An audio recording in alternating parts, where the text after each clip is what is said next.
All right, here we go again. We're still in part 3, case study 5. Now we've done case study 1, 2, 1 and 2 in the last module. We're doing 4 and 5 in this module. So we're not going to do 3. So don't think we've missed something. We're just going to forget about 3. All right. This is called continuous improvement process and problem solving workshop example. This is a really good exercise here. This is a good little video here. So PowerPoint. So pay attention and you'll learn something from this too. So the important skill needed by occupational safety and health professionals for successful coordination and management of risk-related activities is the facilitation and application of team-based problem-solving tools with a continuous improvement process. Now, chances are when you're out there in the field and something comes up needs to be done that involves safety, if you're the safety director or safety manager, they're going to want you to be the facilitator, you to be the team leader, whatever. So that's get used to it. When OK Foods, when we had that EPA process safety management audit like 2 weeks after I was there, I didn't know anything about process safety management. So we got through that. We got the consultant in and got through it. Now I put together a team to do process safety, write a soft process safety manual for the company. I didn't want to be the facilitator at their leaders team. I wanted to be the scribe, the person taking the notes and stuff like that and put it together. But they wanted me to since I was the safety director, so I did it. So the example of such approach is presented here. The table provides an overview of the process steps, tools used for each step, and the desired process outcomes. So this is kind of what outline here of this whole chapter, so to speak. So process steps, process tools, process outcomes. Identify the problems. Obviously, that's one of the first things you got to do in any kind of problem solving. So the information collection can be through brainstorming, which we'll talk about in more detail. Lost information. Again, when they say lost information, they mean workers' comp, the runs, losses, and or OSHA logs. Both of those. You should have access to both of those. They're both good places. Audit results. Audit could be something you did. Could be an OSHA audit. Could be a consultant came in for an audit. Maybe you have a place, a couple of plants, and you cross audit each other's facility. That's a good idea. Complaints from the people out there. That's a real good source and suggestions. Real good source of information for the safety department are complaints and suggestions from the people doing the job. And most of the time, if they have a complaint, a legitimate safety complaint, they also have a suggestion for fixing it. So listen to those people by all means. And again, they're the ones that are out there, and they're the ones that your job is to protect. Priority path, we'll talk about that. Risk ranking, you know what that means. So again, analyze it. We're going to talk about fishbone diagram, 5 whys, and force field analysis. Set performance goals, define the goals, SMART goal, we'll talk about that. Formulate solutions and actions, brainstorming, select the best solutions, feasibility impact ratings, we'll talk about that. That's pretty slick. Develop an action plan, so solutions and action plan for each problem. Implement the plan. Again, you have a written action plan on that. Action plan for each problem put into effect with assigned parties, rules, and timeframes. Really important when you do something like this to have people assigned to it, their roles and their timeframes to get it done.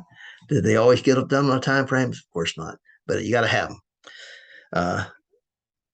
Monitor the plan progress, audits, checklists, interviews, and verify process is effective. When you're monitoring this, you monitor it usually with some kind of scheduled review, and then some unscheduled things too. You're going to just pop out there and see what's going on. The occupational safety and health professional plays an important role in identifying and solving operational risk-related problems. However, a team-based approach is required to effectively identify, analyze, evaluate, and treat workplace risks. A team of cross-functional stakeholders with knowledge and experience with the potential problems is assembled. What's a stakeholder? That's pretty much anybody has a skin in the game or a dog in that fight. Cross-functional, which means typically, next one, management, finance, production operations, engineering, quality, maintenance, HR, and occupational safety and health.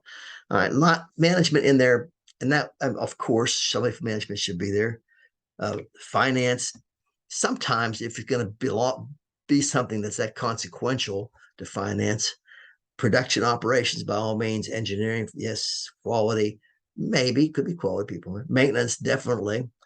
Human resources, maybe. And occupational safety and health, absolutely. So you might have most of these in there, somebody's in there. You're going to have at least 3 or 4 of those people in your team, more than likely.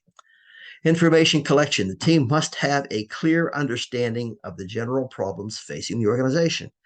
This requires collection of pertinent information regarding them. Key methods include formal and informal brainstorming, loss-related data, previous audit results, reported complaints, and suggestions for improvement. Okay, that's just repeating what kind of stuff we just talked about. Identify improvement opportunities, brainstorming. This is a pretty good example here of brainstorming. This is a really good tool to use if you can get some people together. In a workshop setting, the facilitator presents the stated purpose of the brainstorming session. For example, identify critical safety issues in your work area. So this workshop could be all the people in Department 7, it could be all the people in the plant, it could be all the people in maintenance, or I mean, not all the people, but pertaining to maintenance, so it depends. Varies. So ground rules are explained. Responsibilities of the team. You have a scribe for writes down stuff. That's what a scribe does, right? Timekeeper, etc. And instructions for team members to remain silent until their turn to contribute ideas. So what you're going to do is going to go around the room and just go do every person, and they get to blurt out whatever ideas they have. And that's the idea of brainstorming. Even if they don't think them through yet, just get the ideas out there. And so there's no discussion on each of the ideas. Somebody says, well, we're going to paint this pink blue. And somebody says, oh, what would be great? No. Clarification. You might want to say, well, you want a sky blue or you want a baby blue, whatever. But so it's not a time now to discuss these things. The time is just to get them out there. And that's the idea of the brainstorming thing. And it's a very effective tool. Each idea is written down on a flip chart. It used to be a long time ago, this easel with these papers on it, flip them over. A whiteboard then became more popular, or a computer projected for the group to see, which is probably the way things are going to go from now on, to be honest with you. But anyhow, so everybody can see, and that's the main thing. So identify improvement opportunities. So now you're going to embark on what they call priority path. Also known as nominal group technique, the priority path is used by the team to narrow down the top concerns. I've just always thought this was just part of the brainstorming process, but they want to make it fancier. So, oops. So each team member has an equal voice in determining the top issues. Everybody there on a team. Facilitator describes the overall objective of the exercise as identify the top 3 safety issues from the brainstorming session. For example, from the list of all these things that people have come up with, there could be, let's say there's 10 people in the group, there could be 30 things out there. There could be 10, 15, there could be 40. From the list, each team member is instructed to write down their top 3 issues. In other words, not their issues they thought up, but what they think are the top 3 issues. Now, a lot of times somebody in these just feels compelled to say something and they have a really good idea. So they say something and it's frankly pretty worthless. So they aren't even considered. But you don't vote on something because your buddy said it or because you said it. You want to be the best things that need to be taken care of. So the biggest problems. So but they're given points, 1 for third place, 2 for second place, and 3 for first place. They're ranked. Just simple 1, 2, 3, 3 things. The facilitator then collects all these cards, adds up the points, and then writes the results on the whiteboard for the team to see. So they're going to get down maybe 7, let's say, things in all. If you have a whole bunch that'll have 1, you might not write all those, but you're going to write the top ones down there. Clarification and duplication of concerns are discussed with the team to reach a consensus so that each concern is well understood and different from the rest. So now we're going to talk about them a little bit, but only for the purposes of clarification, make clear what everybody understands what they're saying, because sometimes the person saying it doesn't provide enough clarity. And so now you have other people, okay, do you really mean this? And also duplication. Are 2 of these things pretty much the same? That happens too. So then concerns with the highest score are ranked. And then a risk assessment matrix, and you all know what this is. As described way back in chapter 3, the established risk criteria and definition for risk are communicated with the team. This includes any established risk assessment matrices that the organization uses. You notice how matrices is the plural of matrix here. Matrices is just the plural matrix.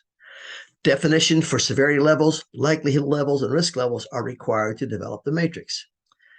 I'm going to guess most people don't go through all this stuff. They just use a matrix out there. It's out there. I like the 5x5. The facilitator and the team plot the top concern by risk level, and then those concerns with the highest risk are selected for the following actions. So you take it, each one, you say, what's the severity? What's the likelihood? Gives you a risk level. And then the highest risk level ones are the ones you're going to act on. Once a team has identified and defined the key concerns, an analysis of the problem is conducted to determine its causal factors, which causal factors is root causes. This can be performed using a fishbone diagram to link categories of factors and the 5 why method of digging deeper into the causal factors. Why do they call it causal factors? Because somebody wrote a thesis about something. They didn't want it to be use the same words everybody else is using. So instead of root cause, they call it causal factors. Just like it used to be called personnel, now it's called human resources. It's the same thing.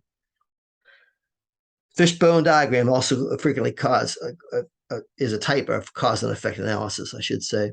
The purpose of the fishbone diagram is to break down contributing factors by categories, such as people, machinery, methods, materials, and environment.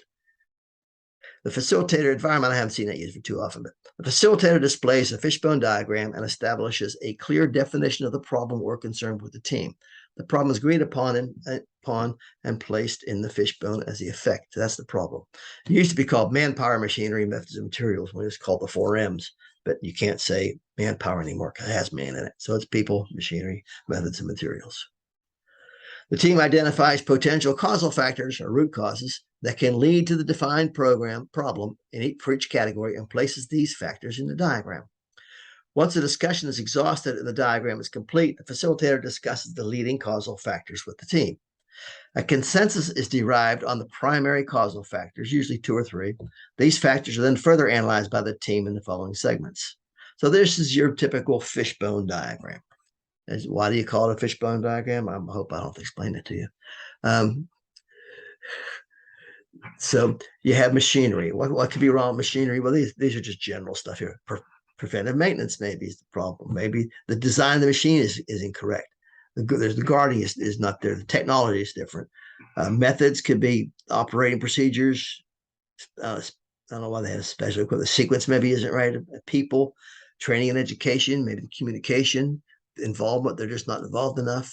Materials might be the size and weight of the materials, delivery, staging, storage. There's a lot of different things. They kind of break it down. It kind of helps focus a little bit when you break it down like this. So this is a pretty good example to use, a pretty good tool to use. Now we're going to get onto the 5 whys, or multiple why analysis. It's called 5 why, but 5 is not etched in granite. It could be 3, 4, 5, 6, 7, as many whys as it takes, basically.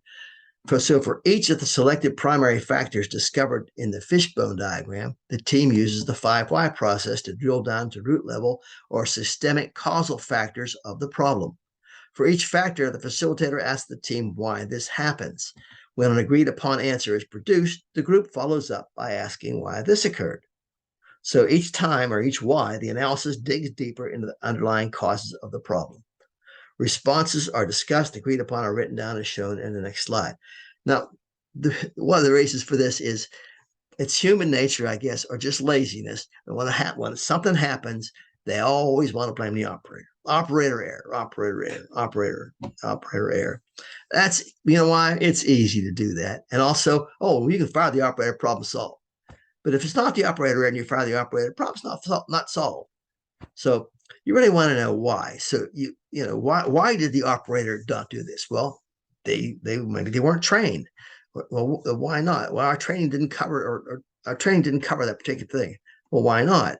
So you have to dig down. Don't just assume operator error. Now, it could be operator. There are times when it is operator error, but I'm going to say that the majority of time that's initially called operator error, that is not the real cause of it. Right? So just because it's the last thing that happened maybe before the incident doesn't mean it's the cause of it. This is a classic 5 why. You're going to probably see this for the rest of your life. So here's the thing.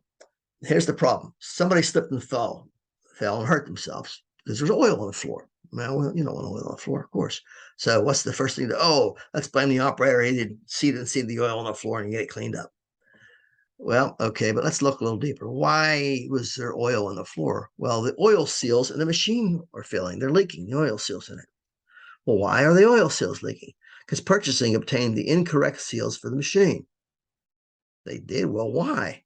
Because maintenance was not involved in the purchase. Why wasn't maintenance involved in the purchase? Because management operates in silos. They don't talk to each other. This is, although I think this is a fictitious case, it's really a classic case of how things happen in the real world. And purchasing, I used to do a lot of purchasing, so I almost went into that instead of safety. But anyhow, is their job is to buy things cheaper. So maybe they find somebody instead of buying seals from the manufacturer of the machine, which costs $150 each. Oh, they find seals by this guy for Joe's Seals over here for $90 a piece. So they think they're the hero, and but that's not, and they shouldn't be doing that. They should not be buying something like that for a machine unless maintenance is involved in it. And we had an issue at OK Foods with some fluid that was used. I don't remember. It was hydraulic fluid. I think maybe it was. And again, with purchasing, so we actually had purchasing come to one of our process safety meetings. We clarified that they needed to have this particular type of fluid. I think it was hydraulic fluid. It might have been something else. I don't remember the details of it. And you can't buy anything else. You can buy something that says the same thing is cheaper, but this stuff here that really works for us. We need to have this. And purchasing went along with it because we brought them in on it. But purchasing and maintenance have to work together. That's particularly when purchasing is obtaining parts for that's going to stop a machine oil leaking or something like that. And if maintenance tells them they need to have these from let's say they need to have these parts from this manufacturer, and purchasing can find them cheaper somewhere, that's fine. But then they need to go back to maintenance and say, hey, are these okay? And then maintenance can say, no, we've tried it before, or well, we'll buy one, we'll try it, or something like that. But there's at least there can be some communication there. And then, of course, maintenance, on the other hand, when they get some seals in that weren't from the manufacturer, maybe they should went back to purchasing and said, hey, these won't work. Or when they put them in a machine, they could have said, well, these don't fit right, or something like that. So there could have been some more maintenance on that end too. So, but communication is key. So, and anybody that's in purchasing worth their salt will want that communication, because obviously they're trying to save the company money, but having people fall and get hurt is not a good way to do that. So that's the 5 why, and it's a really good tool. So now we're going to talk about force field analysis. I've never seen this used before, and I think it's the first time this came up in this class too. So once the existing factors are identified, the team analyzes potential solutions to changing these factors. One method that can be used to overcome resistance to change is called force field analysis. Force field analysis is used to identify and analyze the competing forces for and against the proposed change, and to find a way to increase driving forces and decrease restraining forces. This is a concept that is a little different from anything we've covered before. So let's take it slow. Let's look at it. Restraining forces are negative forces. They support the current situation and prevent change. Let's just take a look at the example we talked about here, buying stuff without maintenance. So purchasing, once they want to keep it the same way. They want to just buy what they want to buy and save the company money. While the need to improve the situation is supported by driving forces. That's the maintenance department. They want the right stuff. So forces can be people, resources, attitudes, culture, values, regulations, or other organizational factors. Most of the time they're people, and not just the people, but the attitudes of the people. A lot of times are here in play here. Regulations usually not going to, because it is if it's something that's required by a regulation, that's probably the way you're going to go. So the force field analysis steps are presented next and illustrated in Figure 3.29.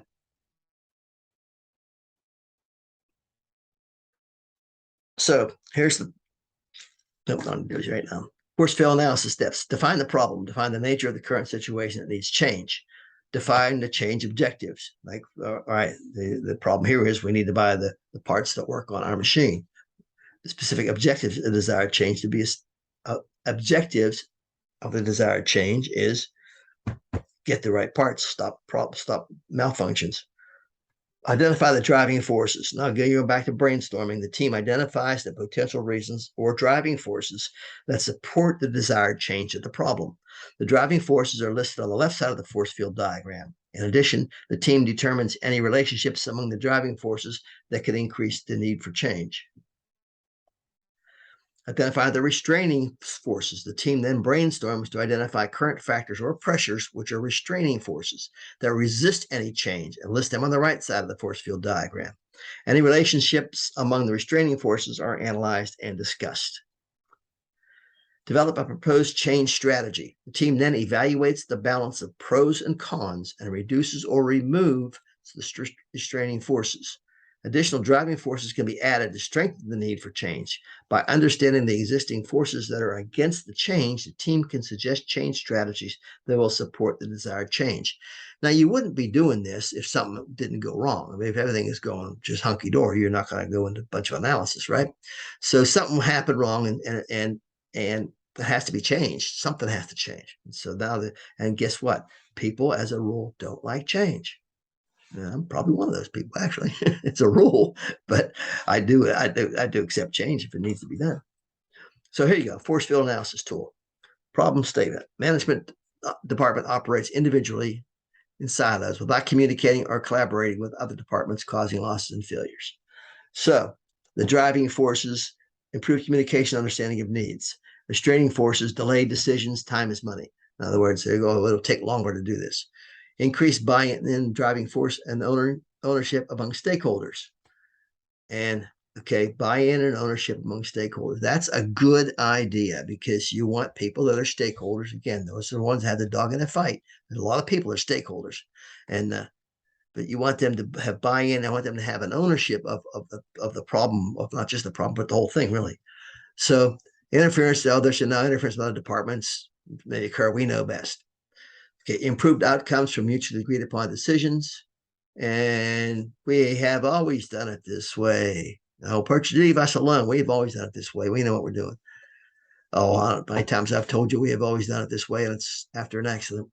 Reduced errors or failure in the workplace, and then increased costs. Specification from others will drive up costs. So purchasing will say, well, your specifications now, we can only buy this from one source, so it's going to cost us more. Well, maybe it will. Maybe the machine won't break down then. So reduced incidents and production loss is also driving force, because in this case, somebody got hurt. And that's never good. Can somebody slip and fall in oil, get seriously hurt? Oh, heck yeah. Especially something like that, because you're not expecting it, and you've got your feet come out from under you, your head could hit the concrete or whatever. So, and as a rule, let's face it, just getting people hurt is not a good idea. So formulate a solution. Upon completion of the analysis, the team considers options for treating the problem by clearly defining the goals of the solution, determining feasibility and impact of selected solution, and developing action plans. SMART goals, we'll talk about it. Following the force field analysis, the team determines desired outcome of the proposed change strategy. The team uses the SMART goal approach to define the desired outcome so that they're specific in nature, put in measurable terms, attainable to the organization, relevant to correcting the problem, and time-based. Goals outcomes are defined in clear, positive terms that all understand. The use of technical terms and jargon should be avoided. Now, there you go. SMART's an acronym for specific, measurable, attainable, relevant, time-based. So, for instance, a SMART goal might be, this is pretty lengthy if you ask me. The goal is to improve the procurement department's current selection process of all new or modified materials, chemicals, substances, equipment, tools, and parts for the production facility to help support the organization's business objectives, customer production requirements, legal obligations, and regulatory compliance, and to avoid reduced safety and health hazards, process failures, excessive maintenance needs, and environmental concerns on a daily basis. Okay. On a daily basis. I mean, something you have it, you're doing it or you're not doing it. So they're trying to lay out the goal. To me, this is pretty wordy, but I try not to be wordy. I know I'm talking to you guys all the time, but if you're talking about, I try to be as succinct as possible in business. This is, to me, is not very succinct, but that's what it is. Now, feasibility impact review. A semi-quantitative method. What's a semi-quantitative method? That's a method we talked about before. They usually starts out with words and it goes into numbers like very high, medium, and that's 5, 4, 3. And so we're going to use the same concept that we use in the matrices to describe severity and liability and probability. So it uses a form of feasibility and impact to arrive at a selection of opinions. So instead of having severity and probability, you have feasibility and impact. And so the next slide shows what this team decided in this example. So here we go. This is a feasibility and impact analysis tool. This is a pretty good tool too. So they had this is through all the thing they come up with these potential solutions to the problem that we just talked about on that 5Y. Potential solutions. Here's what happened. Problem: somebody slipped and fell on the oil. PM program on machine seals. That's one possible solution. Non-foot slipwear. Non-slip footwear. Non-slip footwear. Oh, that's going to solve it. I don't know if you can get anything that's completely non-slip on oil. That's the whole idea of oil, right? Employee training and slip and falls. That's pretty lame. Housekeeping program, spill cleanup. Procurement review for materials. So the feasibility of all these, 2 for non-slip footwear, everything else was 3. And down here's the feasibility ratings: difficult to implement, moderately difficult, feasible is 3, and 4 is easy. And then the impact. Now the impacts are down here: slight risk reduction, moderate risk reduction, high risk reduction, and improve operation quality. So they figure the 3 PM program would be a high risk reduction. Okay. But okay, if the seals are bad, I don't know how you're going to PM. I was going to do any good. Non-slip footwear, impact is slight. Employee training, the impact is going to be slight. Housekeeping program is moderate. But procurement review for materials is going to be a high impact because that should solve the problem, right? So you multiply all these and you get this: feasibility, impact, and feasibility times impact. 9, 2, 3, 6, 12. So which one is the biggest one? That's the biggest feasibility, the biggest impact it's going to have: procurement review for materials. So this is a good thing to do. I like this. And some of all the other things we've seen in this course, this is one that's real practical and I think could be usable in a lot of situations. Then they come up with, you can see there's the principles, potential solutions, and some of them are pretty lame, if you ask me. But the obvious one was from the get-go was procurement, buying the right thing to begin with. So action plans for each defined problem. An action plan is put into writing. It describes the solution, responsible parties for implementing it, time frame, and necessary resources. Upon completion of the written action plan, the responsible parties complete their assignments. And then after the plan is implemented, monitoring is initiated to verify it is in place and is performing as expected. Scheduled and random monitoring activities are scheduled as needed and documented. So you have scheduled monitoring, which is every quarter we're going to do this, every month, every week, whatever, and random. So, you're going to walk out there. They got new seals. I'm going to walk out there. Now these seals leak. Is the leak still happening? Or did this solve the problem? Modification and refinement. Any requirements of the plan that are identified during monitoring as needing refinement are then modified and refined as necessary.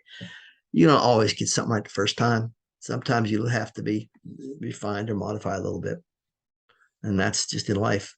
So conclusions pretty much about this whole course is the safety profession is moving away from a hazard-based program, compliance mentality, and toward a risk-based management systems approach. Now, that doesn't mean that the safety person is not going to be going out to the plant trying to find things. That's always going to happen. As this shift continues, safety professionals will be expected to possess the skills they need to identify, analyze, evaluate, and treat operational risks. I hope you bought this book and I hope you keep it because I think it will help you in your career. Safety professionals will be expected to increase their application of risk avoidance, elimination, and reduction to the use of the hierarchy of controls. Expanded involvement in design and pre-operational activities will be the standard going forward. And the involvement in design I'm all for this. I'm all for safety, get involved in design and pre-operational activity, which is so lacking most of the time. Those with skills and experience in prevention through design, pre-operational risk assessment, safety specifications for procurement, change management, and operational risk management systems will lead the way. And I hope you're one of them. So this was a pretty good little example here. It was one of the, actually, it was a very good example. Hope you learned something from it. If you don't, look at your book, go through the chapter yourself. You should read it anyhow. There's always more details that I can provide. And listen to this again if you want to. But that's a really good lessons to be learned in that chapter. So in the meantime, you know what I want you to do? Yep, be safe.